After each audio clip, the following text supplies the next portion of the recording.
ma räägin juttu Servataguse muusika peakorraldaja Eestis elava ning tegutseva austraallasest muusikapromootori Värttöga. So Elijah, you have been working as a music promoter here in Estonia for years now.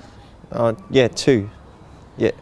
You were running your own space in Old Town called East. Yes. And you have been organizing Servataguse muusika events for some time. Since July the 11th, 2009. Yeah, and there's been 32 shows, and this being the second festival of a bigger scale. Yeah. And how would you describe Servataguse muusika festival? Basically, the whole concept is that it's giving a platform to music which won't get a platform otherwise.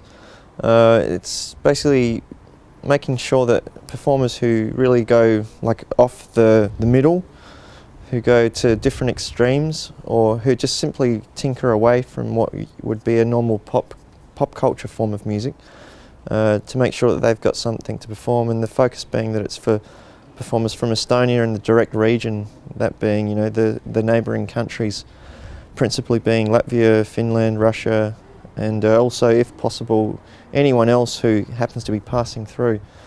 So with that in mind, there has been performers from further afield after we've been keeping this going, and we've had people from France, we've had people from USA, from Australia even once, which was that show we did in Polymer all those years ago. I loved Luca Sabela. Yeah, smashing glass on his head. Exactly. Yeah, but yeah, basically all the performances, you couldn't really say that any two are alike. They're all like quite highly individualistic. Not to say that it's selfish, but it's just that they've got their own way of doing things, and they're not trying to be a straight out rock band, not trying to be a straight out reggae band or whatever. They're doing some kind of experimentation, and that can be anything, you know. It's basically taking things to many different methods and means. Sometimes it feels to me that some of the performers you invite here are more of performance art as sound art or music. If you think of yesterday's performer, Massive Ejaculation, for example. Yeah, of course. Yeah, I mean, he's not. I wouldn't say he's a. I don't think he'd describe himself as an artist as such, but he definitely is that. I don't think he's the classic artist who's hanging out with people from art school. I don't even know if he went to art school. He probably didn't. But what he does is, it's a very highly focused art form, and that art form being shitcore. And on the other hand, you have performers who seem to be totally focused on creating different sound effects. Sometimes they are even really painful for the ears of the audience. Yeah, like yesterday's whistling microphones. Oh, yeah, there was a LR. It was a glorious, industrial, authentic. To me, it sounded like the voice of hatred or something like that. He was basing it upon some writings by a German Jewish man living in World War II times.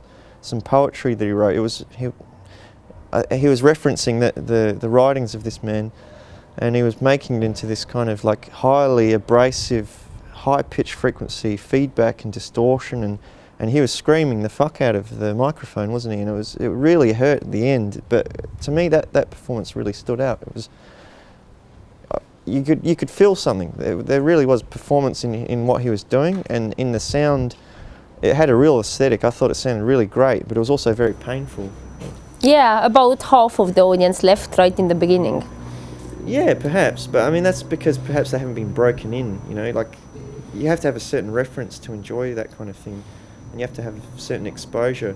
Like it's possible that like a lot of those people will see that, walk away, but they might see something of a similar nature a few times more and then really appreciate it because they kind of start getting it, you know, and that's what a lot of this music's like. It takes a certain reference, but not necessarily so, because it could be that you just appreciate it because you've never ever seen something like that, and it's refreshing.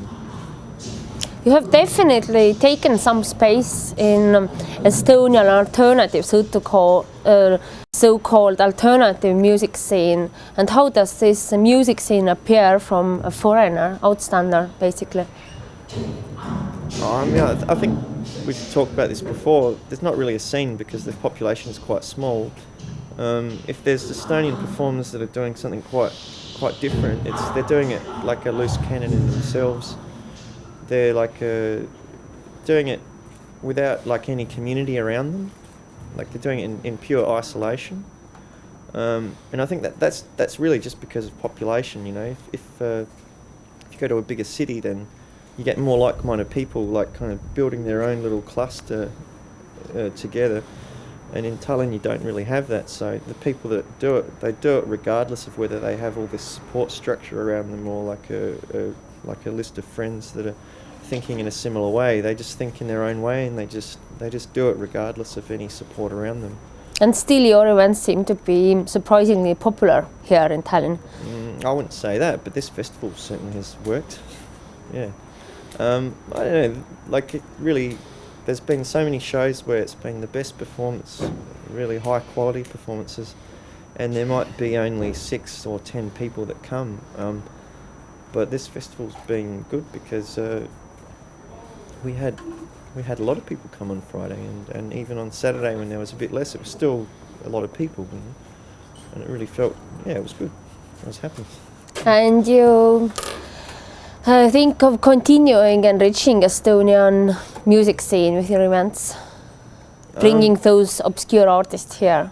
Yeah, I mean, I think that this festival's worked because it hasn't just been Estonians that have come. There have been people that have travelled for it, and that's what I try to do in advance. Like people have travelled from Stockholm and from Poland and from Vilnius and from Riga and from Helsinki, and that's the strength of it. I think that the only way that it can really work as a festival is if I do make it more a regional thing, and that means that I have to promote it like more in an international sense rather than locally. And that means, you know, getting it listed in Y magazine for international festivals, or there was a website in USA that wrote about it, in Foxy Digitalis. In a way, it's more important that I like send the word out to the people that might not even necessarily attend, but then like regionally it gets some kind of notice, and people that can travel to it will, because it is quite an important concept. And what is the basic concept of Servataguse Music Festival? I think we talked about that earlier, didn't we? It's giving a platform for performers that go away from the middle road. Thank you. Yeah. Kuule, ma ei tea, piisab praegu vist.